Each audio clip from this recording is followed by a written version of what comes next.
78માં સ્વતંત્ર પર્વની મહુવા શહેરમાં આન બાન અને શાન સાથે ઉજવણી કરવામાં આવી હતી, જેમાં ગાંધીબાગ ચોક ખાતે સક્રિય ધારાસભ્ય શિવાભાઈ ગોહિલના વરદ હસ્તે ધ્વજવંદન યોજાયું હતું. તો પાલિકાના પટાંગણમાં પાલિકા પ્રમુખ ચાંદનીબેન મહેતાના વરદ હસ્તે ધ્વજવંદન યોજાયું. 78માં સ્વતંત્ર પર્વની મહુવા શહેરમાં આન બાન અને શાન સાથે ઉજવણી કરાઈ. તો મહુવાના ગાંધીબાગ ચોક ખાતે સક્રિય ધારાસભ્ય શિવાભાઈ ગોહિલના વરદ હસ્તે ધ્વજવંદન યોજાયું હતું. તો પાલિકાના પટાંગણમાં નગરપતિ શ્રીમતી ચાંદનીબેન મહેતાના હસ્તે ધ્વજવંદન યોજાયું હતું. પ્રતિવર્ષની માફક આ વર્ષે પણ સ્વતંત્ર પર્વની દેશભરમાં શાન સાથે ઉજવણી કરવામાં આવી હતી.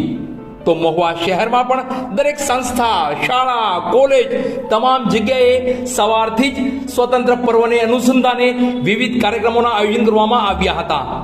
તો મહુવા શહેરના હાર્દસમા એવા ગાંધીબાગ ચોક ખાતે લોકપ્રિય અને સક્રિય ધારાસભ્ય શિવાભાઈ ગોહિલના વરદ હસ્તે ધ્વજવંદન યોજાયું હતું.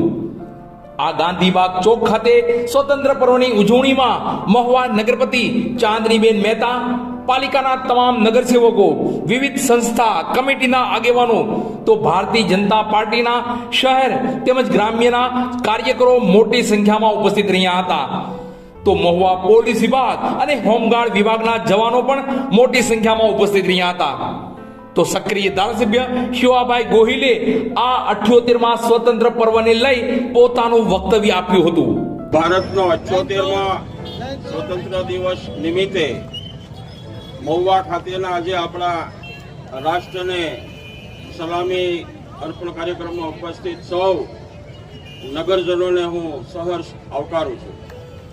સાથે સાથે આ 78 વર્ષ પહેલા જ્યારે અંગ્રેજ શાસનની બેડી સમગ્ર ભારતમાં હતી 100 વર્ષ સુધી, અને એને અંગ્રેજોને ભારત દેશમાંથી ખદેડવા માટે અને અમારો દુનિયાનો સૌથી બીજા નંબરનો વિશાળ ધરતી ધરાવતા રાષ્ટ્રને આઝાદ કરાવવા માટે હજારો નહીં લાખો નાગરિકોએ આ દેશને આઝાદી અપાવવા માટે સ્વતંત્રતા સેનાની બનીને પોતાના બલિદાન આપ્યા. બસ સર્વોચ્ચ બલિદાન દેશ માટે, ધરતી માટે આપ્યા છે. એમને યાદ કરી અને આપણે આપણી સ્વતંત્રતા દિવસને આપણે સલામી આપીએ છીએ. આપણા તિરંગાને આપણે સલામી આપીએ છીએ. સમગ્ર દુનિયા જાણે છે કે ભારત દેશનો સંદેશ એના ત્રિરંગામાં છે સમાયેલો.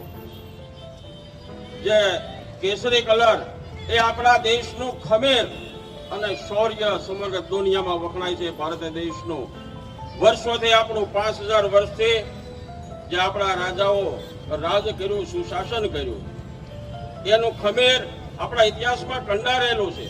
એનું શૌર્ય આપણા ભારત દેશના ઇતિહાસમાં કંડારેલું છે 5000 વર્ષનું.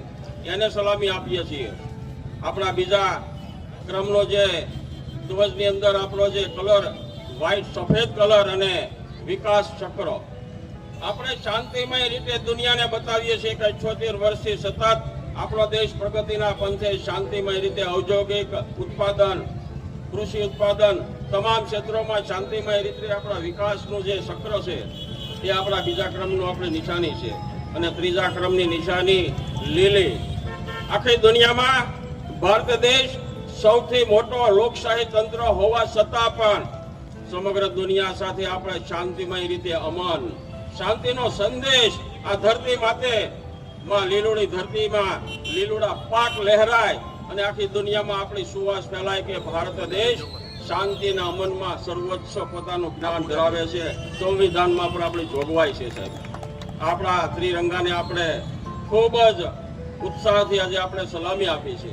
વિશેષ આવનારા સમયની અંદર પણ આપણા દેશનું સુકાન નરેન્દ્રભાઈ મોદીએ સંભાળ્યા બાદ હરણફાળ કહી શકાય વિકાસનો કોઈ પણ ક્ષેત્રની અંદર આપણે દુનિયાના કોઈ પણ અતિ ધનવાન કે વિકસિત રાષ્ટ્રની સરખામણીમાં આપણે પછાત છીએ ને સંકુચિતતા મનની અંદર આ દેશના તમામ નાગરિકોએ દૂર કરવી પડશે તમામ ક્ષેત્રમાં. તો મહુવા નગરપાલિકાના પટાંગણમાં પણ સવારે 10:30 કલાકે 78માં સ્વતંત્ર પર્વને લઈ વિવિધ કાર્યક્રમોના આયોજન કરવામાં આવ્યા હતા. તો નગરપાલિકા ખાતે યોજાયેલા આ સ્વતંત્ર પર્વમાં ધ્વજવંદન મહુવા નગરપતિ શ્રીમતી ચાંદનીબેન મહેતાના વરદ હસ્તે યોજાયું હતું. આ સ્વતંત્ર પર્વની ઉજવણીમાં મહુવા નગરપાલિકાના નગરપતિ ચાંદનીબેન મહેતા, સક્રિય ધારાસભ્ય શિવાભાઈ ગોહિલ, બિપિનભાઈ સંઘવી તથા મહુવા નગરપાલિકાના તમામ નગરસેવકો, પોલીસ અને હોમગાર્ડ વિભાગના તમામ જવાનો અને મહુવા નગરપાલિકાના તમામ કર્મચારીઓ ઉપસ્થિત રહ્યા હતા અને આ સ્વતંત્ર પર્વની ઉજવણીમાં સહભાગી બની ગર્વની લાગણી અનુભવી હતી. ઉપસ્થિત શ્રી આપણા ધારાસભ્ય શ્રી શિવાભાઈ ગોહિલ, ભારતીય જનતા પાર્ટીના દરેક કાર્યકર્તા, નગરપાલિકાનો દરેક સ્ટાફ, ઉપસ્થિત દરેક ભાઈઓ અને બહેનો, 78માં સ્વાતંત્ર્ય પર્વની દરેકને હું હાર્દિક શુભકામના આપું છું. વંદે માતરમ, ભારત માતા કી જય. તો મહુવા શહેરની વિવિધ દુકાનો, શેરીઓ, ઓફિસ પણ દેશભક્તિના રંગે રંગાઈ ચૂકી હતી. મહુવા શહેરવાસીઓ પણ સ્વતંત્ર પર્વને લઈ દેશભક્તિના ગીત સંગીતની તાલે ઝૂમી ઉઠ્યા હતા. તો મહુવા ડાયમંડ બજારમાં પણ 78માં સ્વતંત્ર પર્વને લઈ વિવિધ કાર્યક્રમો યોજાયા હતા. લોકોએ પોતાની શોપ, કારખાના અને ડાયમંડ બજારની શેરીઓ સ્વતંત્ર પર્વને અનુરૂપ શણગારવામાં આવી હતી.